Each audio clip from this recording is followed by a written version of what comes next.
And so test feed allows us to analyze content before it's been published. So essentially preventing potential reputation damage. And we use synthetic audiences to help understand content, tone, unintended interpretations, and also showing how your audience will respond to the content.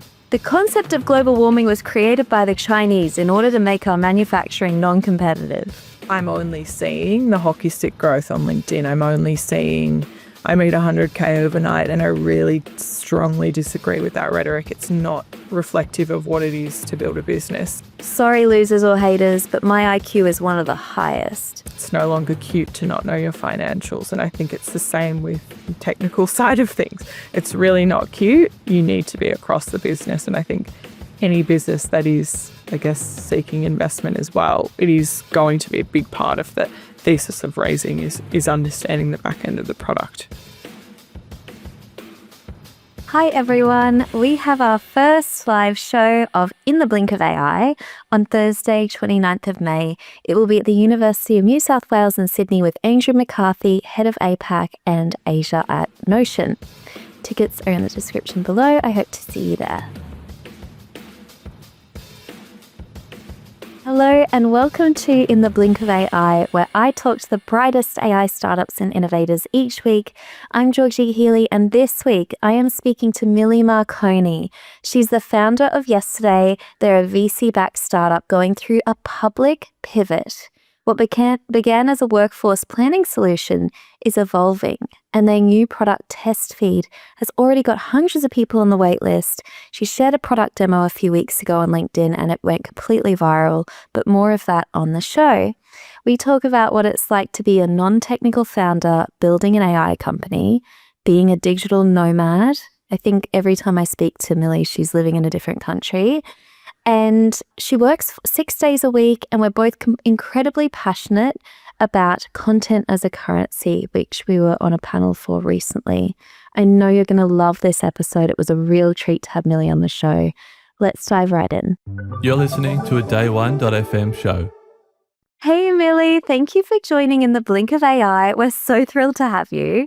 Can you start us off by telling us a little bit about your day job, what you're working on? Go. Thank you so much for having me.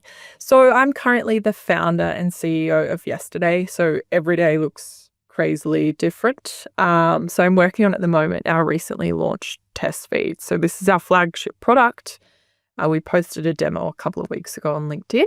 And so test feed allows us to analyze content before it's been published. So essentially preventing potential reputation damage. And we use synthetic audiences to help understand content, tone, unintended interpretations, and also showing how your audience will respond to the content as well. So it's, pretty exciting technology.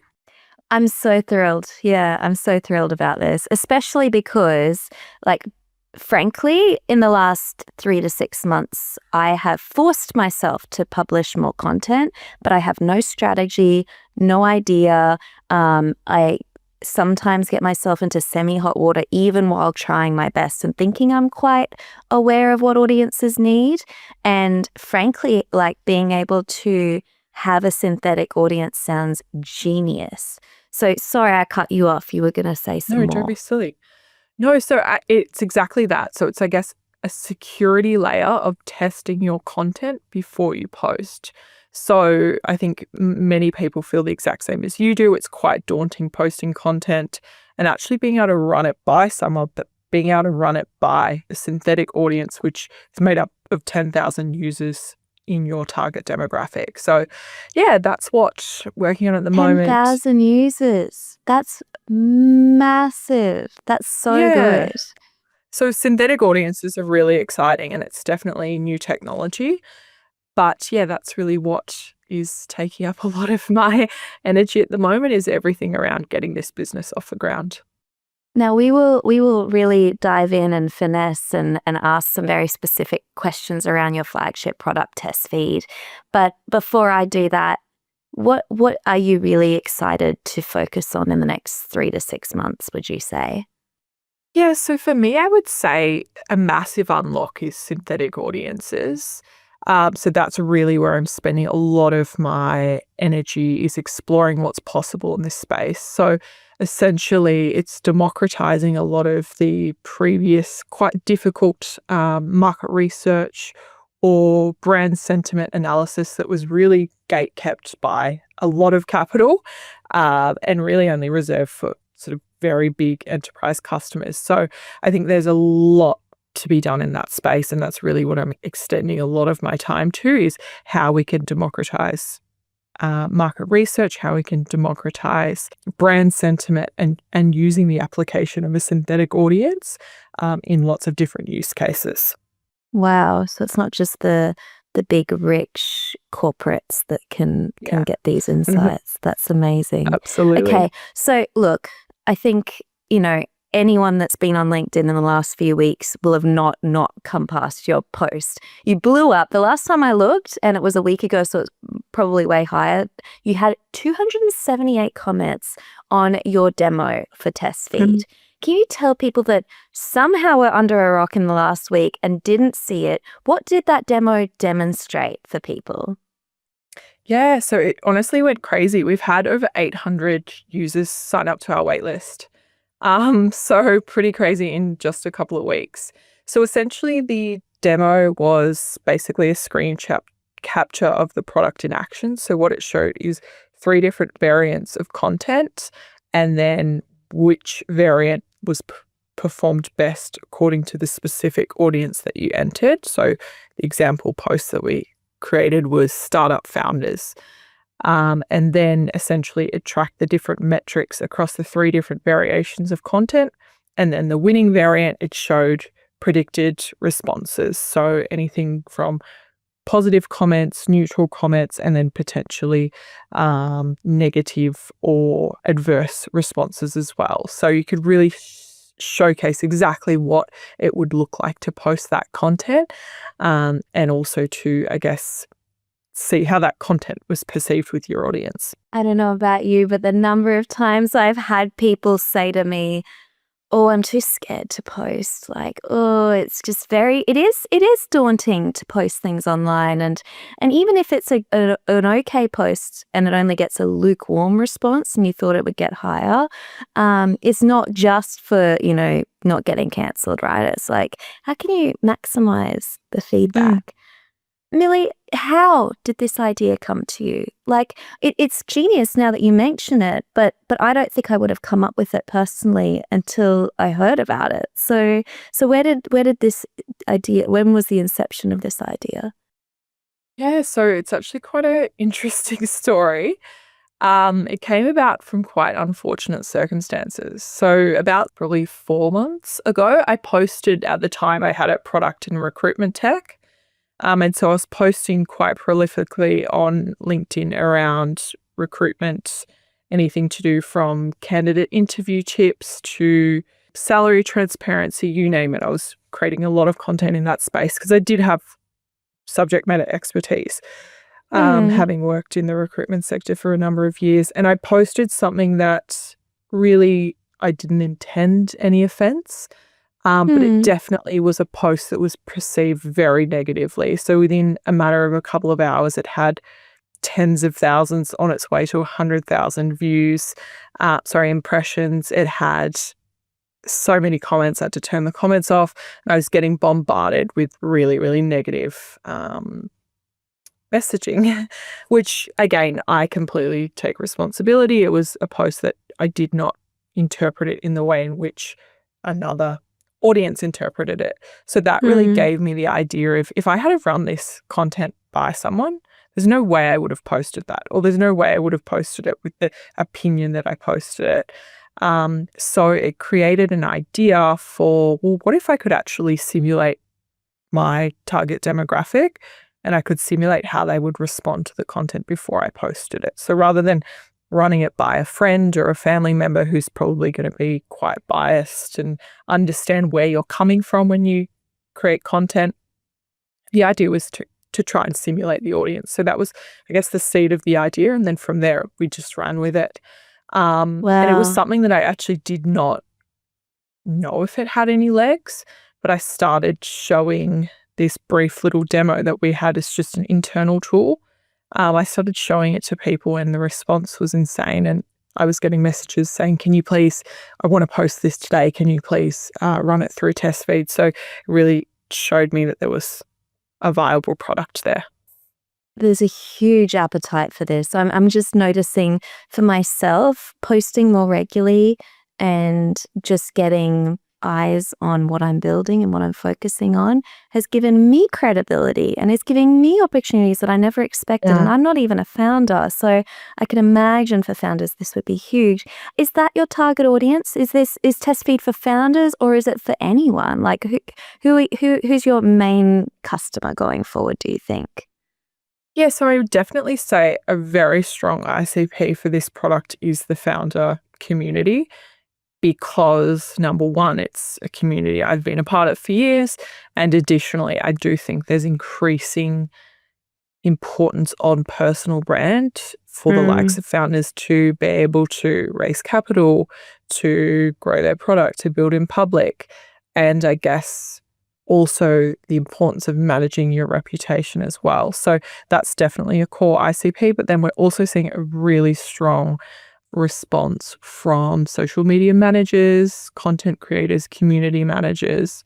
So anyone sort of in the more B2B social media space. So those are sort of the two markets that we're really focusing on initially. But I would say for me, I think it's always important that you're building for a community that you're a part of. And I definitely feel that strong go-to-market with the founder-led community.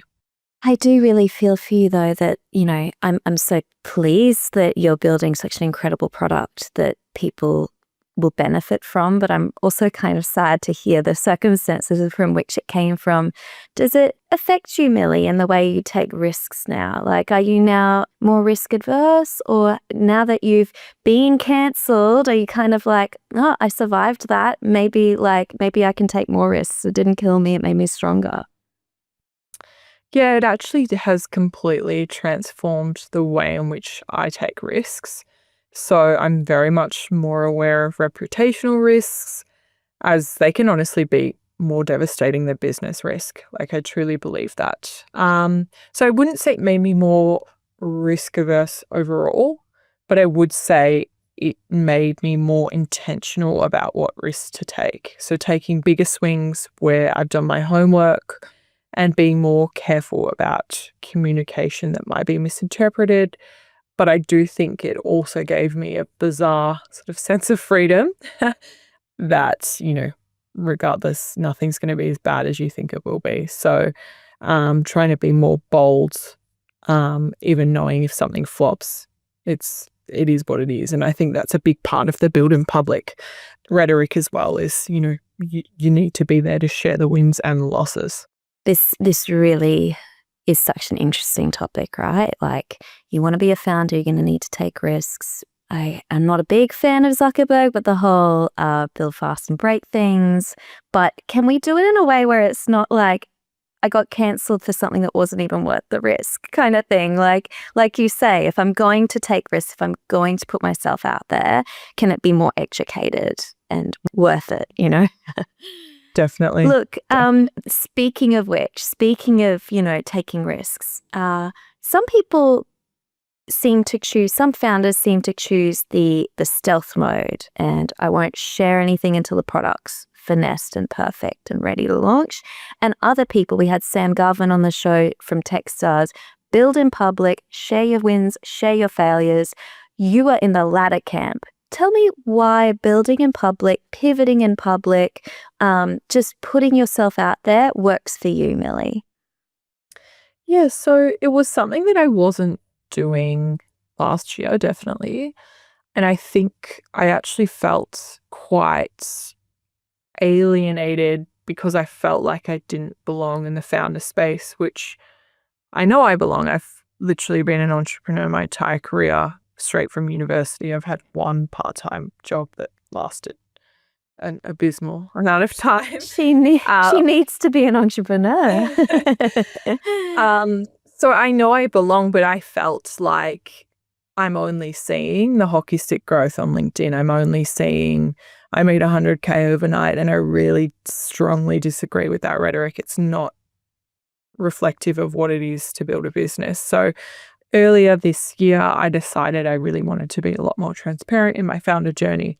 I was taking a pretty significant pivot, and I decided I was going to actually document that entire process. So I really do think creating content is very scary, and I completely empathize with that. But I do think there is definitely a need for more transparent content. And as I listened to your interview with Sam, and I think it's really important. The build in public is showing what the reality of a day-to-day founder looks like, and the highs and the lows. And I think we do need a lot more of that. And that's in this space, and particularly for women as well. We don't necessarily see too many female founders, and we don't see too many female founders building in public. So it's a really important avenue so we can see for younger future entrepreneurs what it looks like to actually walk the path of a founder. I couldn't agree more. I was very briefly a founder. Unlike you, Millie, it's not really in my DNA. But, I had a go at it. And I was often asked, like, who do you really admire in this space? And I felt sick because I was like, there aren't many female entrepreneurs that at the time, and this is maybe 2019, that I could just call upon and say, that person. Namely because probably I just wasn't seeing many in the space and they weren't as public. And I would have really benefited from seeing someone like you, Millie, who was not just sharing the wins and the incredible demos and success, but also like, now we're going for a pivot and, I'm a non-technical founder. I don't know if you felt the same or if I just wasn't looking in the right places. No, I felt the exact same. And it's been really interesting. I think I changed my LinkedIn to say pivoting in public a few weeks ago. And the amount of messages I've had from founders saying, oh my gosh, I'm having huge issues in the business. I really want to have a chat, or, I feel really seen and I'd like to explore this more. It's been crazy. And so many startups that look like they are absolutely kicking goals from the outside.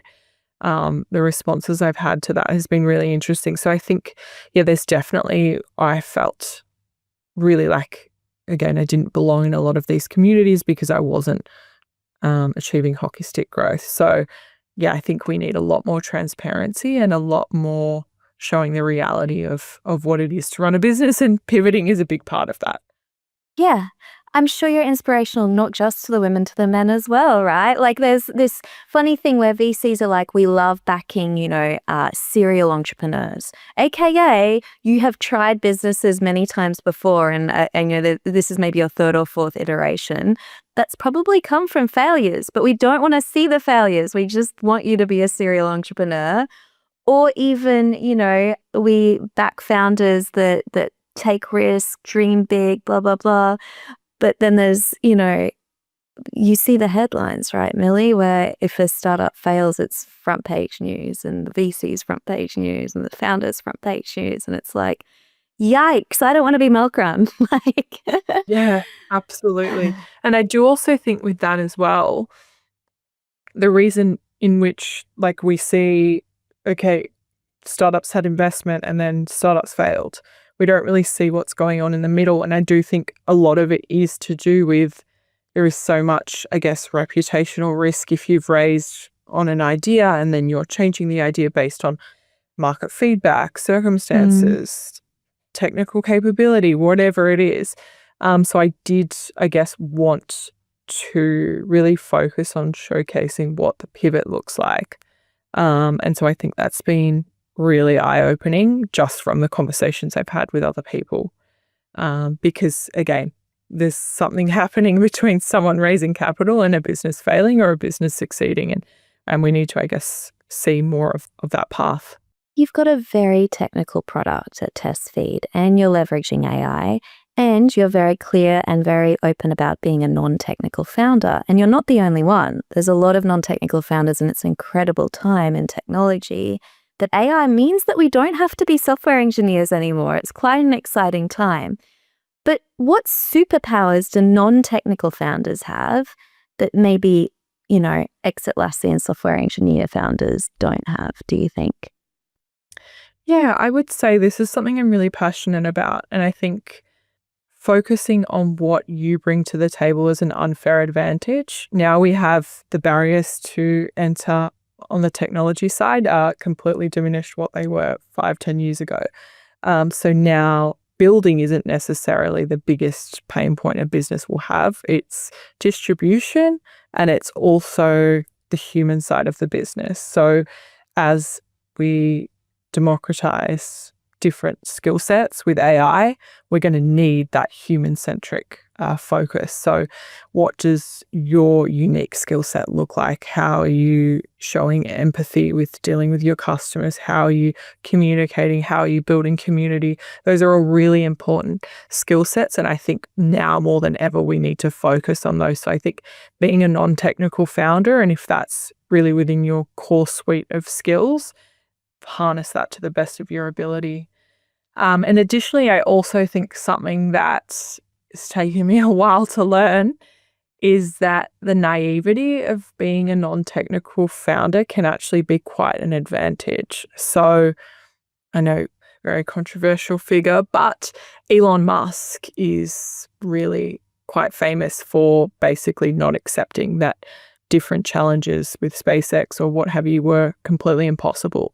And it was that resilience to continue to lead to incredible successes. And I think sometimes something that I've learnt over different businesses that we've had where I've had technical co-founders is sometimes understanding how difficult it is to create the product and bring the product to market can actually be a negative. I think there's almost a level of naivety where it's just, okay, let's persist, let's be resilient, let's overcome that hurdle. And I can see the vision and I want to create that product. So yeah, I think that's actually an incredible win for a lot of founders. Great call out. It makes me think of the Steve Jobs versus Steve Wozniak of it all. So everyone's obsessed with Steve Jobs. He's a non-technical founder. He would dream up these amazing products. And also maybe a controversial figure. But Steve Wozniak was the engineer behind the scenes. But most people don't even know who Steve Wozniak is. It's absolutely. like, yeah. Okay, so I'm a non-technical founder. I have an incredible idea, but it needs to leverage AI. Millie, what do you suggest to those founders? And can you maybe give us a little peek behind the curtain how you integrated AI or technology into Test Feed and into Yesterday? Yeah. So for me, AI is a huge part of my focus every single day. I've been an early adopter of AI, obviously a non-technical founder, but I really do keep abreast of different AI tools. And I think that's really important. That's almost a non-negotiable for any founder, whether technical, non-technical, and even if the business is not predominantly in the AI space as well. So I would really say, I guess, focusing on the distribution piece and focusing on where you can, I guess, leverage your abilities to create a really successful product. So whether that be, okay, we're going to do so many user research interviews that we know every single thing about this product and about what our customer needs, so that then when we do work with a technical partner, we have a very clear idea of exactly what we want. We've done all of the groundwork. I think a mistake that I've seen a lot of non-technical founders make is they don't necessarily understand the path to actually build that product. They don't know their customer well enough, and then managing cash flow, managing the actual technical production is really quite challenging. So that's something that I've learnt very much the hard way. Yeah. In addition, I have an amazing technical team to support me. So I am very much focused on upskilling as much as possible and learning as much as I can about the product, as much as I can about product management. So I will never pretend that I'm technical, but I do definitely try my best to understand the product and understand what's happening in the back end as well. It was actually a quote from Zoe Foster-Blake, and it was to do with finances in GoTo, and it was like, if she was sitting in an interview with the CFO and the CTO and whoever from GoTo, which went on to be acquired for $80 million, she said it's no longer cute to not know your financials. And I think it's the same with technical side of things. It's really not cute. You need to be across the business. And I think any business that is, I guess, seeking investment as well, it is going to be a big part of the thesis of raising is understanding the back end of the product. I just Googled Zoe Foster-Blake built a $177 million company, which is the go-to that you mentioned. She's got a net worth herself of $36 million.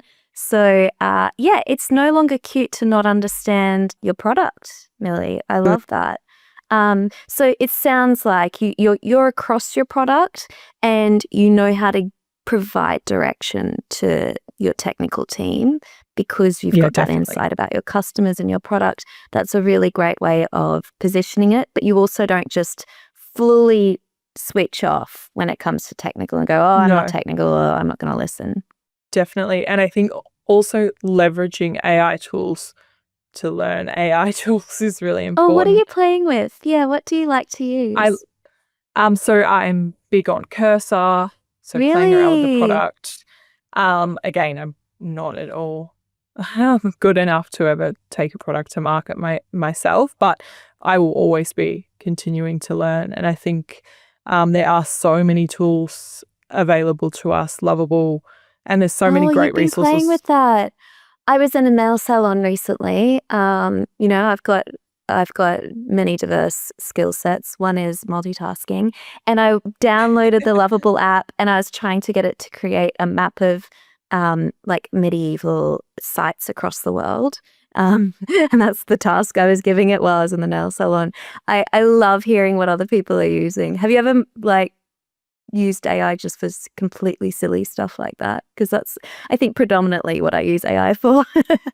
I use it genuinely for absolutely everything. And again, my partner is the CTO of a startup, and he's a developer. So I think he also has introduced me to AI early days. We use it for absolutely everything. I use it as a therapist. I use it and I actually have shown people who actually work in psychology. This is basically, again, it's absolutely not recommended, but, it does really democratize a lot of these traditional expensive avenues that aren't necessarily available to someone, the support that they need when they need them. So, I think it's fantastic. Absolutely every element. I recorded an episode recently where I kind of put my foot in my mouth in a major way, and I was just spiraling over this really silly comment I made. To bring it back to getting cancelled, I was terrified. Just a very silly sexist comment that I really just didn't even expect to have said come out of my mouth. What was that? And I chose to release the episode because the founder handled it in such a beautiful, eloquent way. And I used ChatGPT being like, I can't stop stressing about this comment I made. And it was so helpful. It was like, first of all, we all make mistakes. And it just really talked me through it. It was really helpful. Yeah. Absolutely. Yeah. It's honestly a game changer. I think they're also and this is particularly big in the recruitment tech space, is the delineation between people in, say, big companies that the use of AI is throttled, and then, say, startup founders. There's a huge divide. So I think it's actually quite interesting seeing the adoption of AI in different communities, because I think sometimes it does feel a bit of a bubble, and the use case in which I use it and friends in the startup space use it compared to some of my friends who work in corporates. It's so insane to see the difference. So I think also something I'm very passionate about is micro SaaS, so small bite-sized products that are easily usable, and they don't require any technical skill set. I think that has huge advantage to mass adoption as well. I'm fascinated to hear what you're noticing, because listeners of this show are a real mix. We've got, a ton of founders that listen, and founders are often at the coalface of innovation and using the AI tools first. But we've also got a lot of professionals that listen to the show that are increasingly being told and are using AI tools. But I'm curious what you're noticing with the corporates versus the entrepreneurs, perhaps. Yeah, it's really interesting. I would say a lot of companies that I have spoken to, as there should be, there's parameters around how they can use AI in their workforce. But I also think the appetite to use AI outside of work really needs to be there because I am Mm, definitely aware of a growing divide about how certain sectors of the market are using AI and certain sectors aren't. So I think that's going to be increasingly important. I was actually talking to a family member who's at university at the moment. He was asking me, what should I do? He wants to get into business. And I said, start playing, literally start yes. playing every single AI tool. Teach yourself Cursor, teach yourself every single tool on the Yeah. market. And I think it's really important because that really opens up so much more. I love the wording you use too, like play.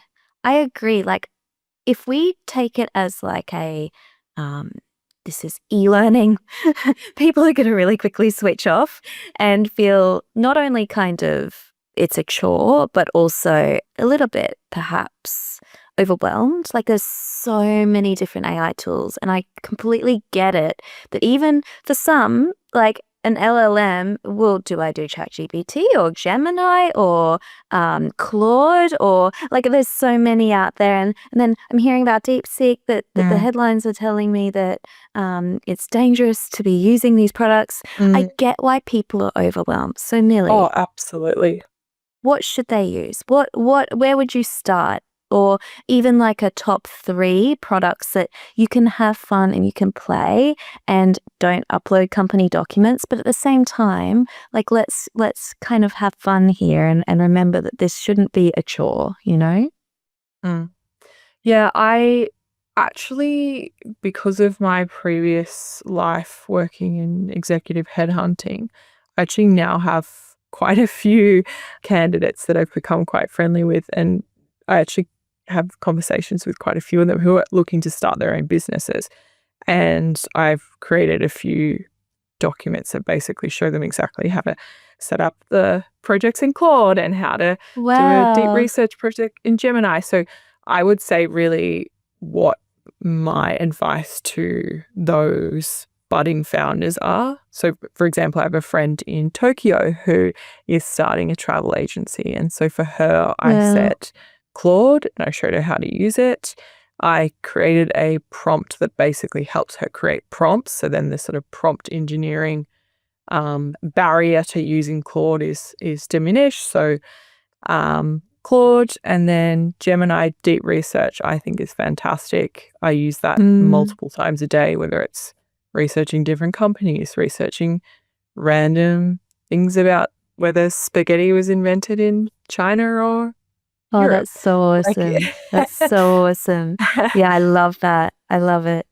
And also it highlights, it depends on the task, but at the same time, guys, you don't have to know all of them. You get told her, use Mhm. Claude for this. I'm going to give you this use case. I'm going to help you with the prompting, and then use Gemini for the deeper research, the reports, the insight that need more content and more unpacking and time for it to do the inference. But you don't have to do all of them, guys. Like you're going to overwhelm yourself. Definitely, definitely. Yeah, I think just start small, start with whatever you have available to you, free plans, and just play. Like, I really do think that's the biggest unlock. I keep hearing that Claude is the best LLM because it's the tone of voice is very like human-like and conversational. Would you agree? Is that fair, or why did you suggest Claude? I love Claude. So they just announced, Anthropic just announced Unlimited. So it's like, I think it's $200 a month. We were previously paying for multiple licenses each. And Mm. we'd hit our limit and then we'd log out and then log in on a different. So this is awesome. You're an AI household, so it I feels like really the old like days of the dial-up internet almost. You're like, oh no, it. but I need to make a phone call. Ah. That's Absolutely. awesome. Yeah, I need to play with Claude more. I have downloaded on my phone. I like the tone of voice a lot. But yeah, I've loved deep research for even silly stuff. Like I'm going to Europe in June and it's a very quick whirlwind trip, like 2 days in Rome, 3 days in Paris, 2 days in south of France. And I'm like, I don't want to miss, like living in Australia, it's a very short trip. I really want to maximize my interests and not coming home and being like, oh my God, we spent so much time doing this thing that I don't want to do. I'm not much of a foodie, for example. So I'm like, deep research, my perfect itinerary based on my interests is like, imagine how much time that would take me normally, right? Yeah, it's honestly game changing. Thank you for nerding out on AI tools with me for a second. I can't have you on the show and not ask you about something that I find very much black box, which is a very nomadic lifestyle. I don't know if this is a cringe term. You're a bit of a digital nomad. Every time I call you, last time I spoke to you, like 2 weeks ago, you were in Vietnam. Now you're in Tokyo. You're going to be in Sydney shortly.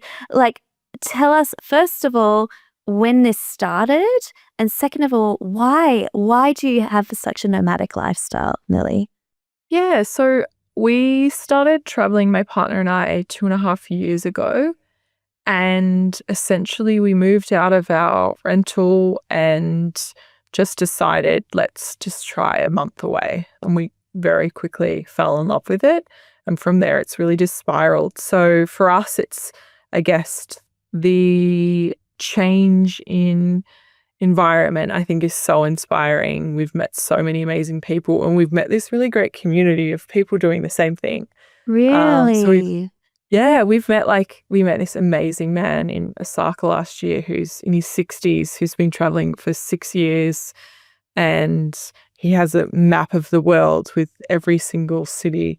It shows the precipitation overlaid with the temperature, and he'll move accordingly to the, amazing. Oh So we've my met gosh. so many great people that have really made us feel like challenged our thinking, challenged, I guess, our sense of stability and what, I guess, success means to us. So, yeah, it's been really fantastic. We will definitely be traveling till the end of this year. But yeah, I Wow. think it's such a privilege, and it definitely has trade-offs, but it's also, I think, for an entrepreneur, it's opens you to such a broader sense of, I guess, lifestyle and solutions and problems and how different cultures approach businesses. So it's been really, really fantastic. All right, don't tease me. What are some of the downsides? Any funny stories? Not necessarily a downside, but recently we were in Vietnam and we had a couple of work meetings, and it Mm. was obviously a cultural thing. We were meeting a couple at 2 p.m. and they texted us before we arrived saying, just letting you know we have to leave by 9 p.m. And this was meant to be a coffee catch up. And that originally freaked me out. I'm like, how can I possibly fill 7 hours of conversation? And we quickly learnt just a cultural thing. It's basically like respect for someone coming to visit your country and meeting in person. And it was just this amazing experience. And we had this fantastic day, and it actually happened a second time as well. And it just really showed me, I guess, what we perceive to be so normal in our little, I guess, rushed, 1 hour sit down, coffee catch up. It's just really expanded my thinking, I think exponentially. But I would That is say, insane. yeah, But in the yeah, best possible way. Like, I yeah, feel like in Sydney, if someone puts an hour block in my calendar for coffee, lunch, a meeting, I'm like, an hour? Can we get yeah, this done in 20 minutes? Like, what's the yeah, agenda absolutely, items? And it is kind of like, absolutely. why is that the only way to conduct Yeah, conversations? definitely, Wow. definitely. And what about the Yeah. upsides? Mhm. Like, I know the upsides in terms of travel. I love travel. I'm obsessed. I can imagine it's great. But what's something that people might not be aware of that's another upside? I think the network. So I originally was thinking we would feel quite disconnected from Yeah. particularly the Sydney startup space. But it's been completely the opposite. I feel like now I have this global network of, like, I had a friend who's from Atlanta who lives in Japan connect me with an investor in the US last week. Oh Like, my it's just been gosh. this amazing sort of melting pot of people who are all sort of similar minded, that are really interested in exploring different cultures, but also working. And it's very, I guess, friendly to startups because obviously we don't have the routine of a 9 to 5 in the office. So yeah, I would definitely say the community side has been amazing. That is incredible. I would not have expected that. I definitely would have assumed I felt lonely in those circumstances. So that's amazing. Before we get to our fun rapid fire part, any tips for founders that are just like, oh, but my whole life is in Sydney and, I just don't know how I would do it, where I would do it. What's the Nomad Light version? What would you suggest if they wanted to just dip their toe and try it?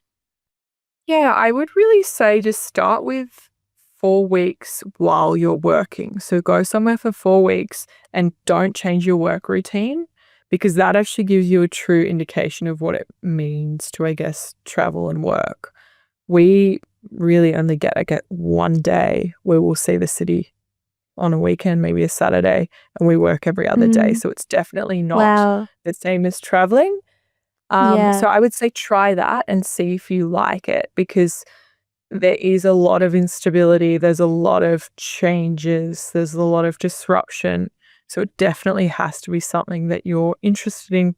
I know, for example, my sister, who is a biomedical engineer, she loves travel, but she loves to go on a holiday. And I think I for me, I see. don't like a holiday. I don't like time off. I like having the sort of structure of work. You love the 6-day work week. That is such a great take. It reminds me of, when I went to London as a holiday, very different city to living in it.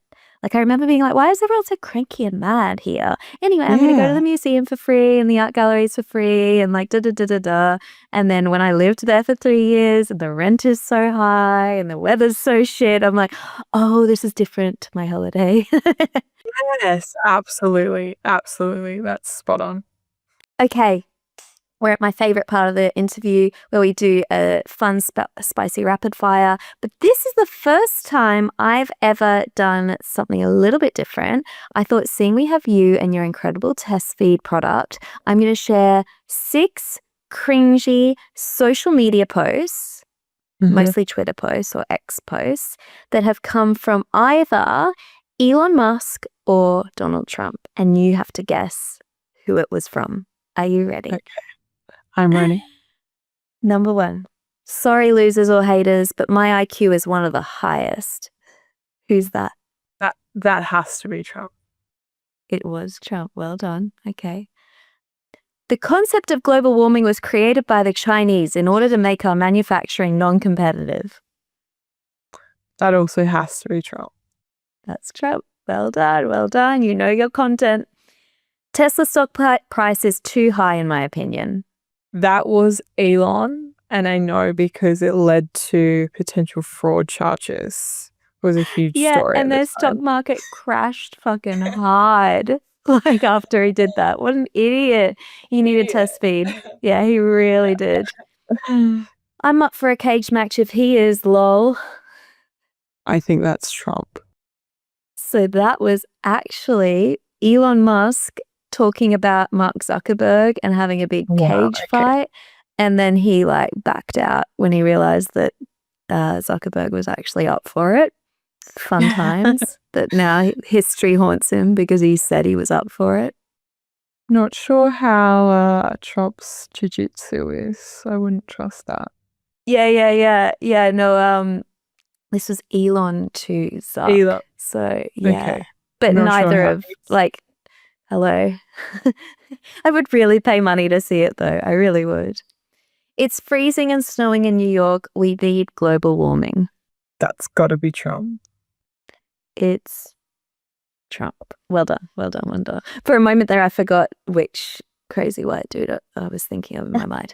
Yes, you're right. It was Trump. He wanted global warming. That's a good one. And the last one, masculine energy, I think, is good. Corporate culture sort of swung towards being this somewhat muted thing. Who's that? Okay, so the original was Zuckerberg. Okay, yeah, you caught me. That was a trick question. Oh, there you That was go. Okay, Zuckerberg. there you go. You're like, they're That all was- saying it now. Oh no. I actually made a LinkedIn post about that. That was, an interesting time. Really? We need to link that in the show notes, okay? Producers, can you link Millie's LinkedIn post on that in the show notes? Thank you so much. Look, I think they all need a test feed. Thank you for playing that game with me. Millie, you've been such an incredible guest. Absolutely love this chat. Kind of forgot that we were recording because I was having so much fun. What would you like to shout out to the listeners? What do they need to know? How can they keep up to date? Join the waitlist for test feed. Product will be live in about 1 to 2 weeks, which I'm quite excited about. And I'm doing like updates via email on the product development as we go. And additionally, I'd really like to shout out, I guess, female founder community. We know the stats about VC-backed female founders. It's abysmal. So I think we really need to do as much as we can to champion and support budding entrepreneurs and make the space more inclusive for female founders. And I know, Georgie, you're obviously doing amazing work in that space. So thank you. I want more female founders on the show. So reach out if you're building with AI. Would love to have you on the show. And let's, embrace the building in public, the non-technical AI founder. Millie, you are such an exceptional, guiding light in this space. And I really appreciate having you on the show. Thank you so much for sharing behind the scenes insights. And I'm so pumped for Test Feed. I'm on the list. I can't wait. I produce a lot of content. I need help. So thank you so much. Thank you. Thank you for listening to In the Blink of AI. You can check out the show notes for anything discussed in this week's episode, and we will be back next week. This podcast was produced by Day One, with music by Dan Hansen and visual artwork by Sophie Tyrell. If you loved the episode, please tell your mates.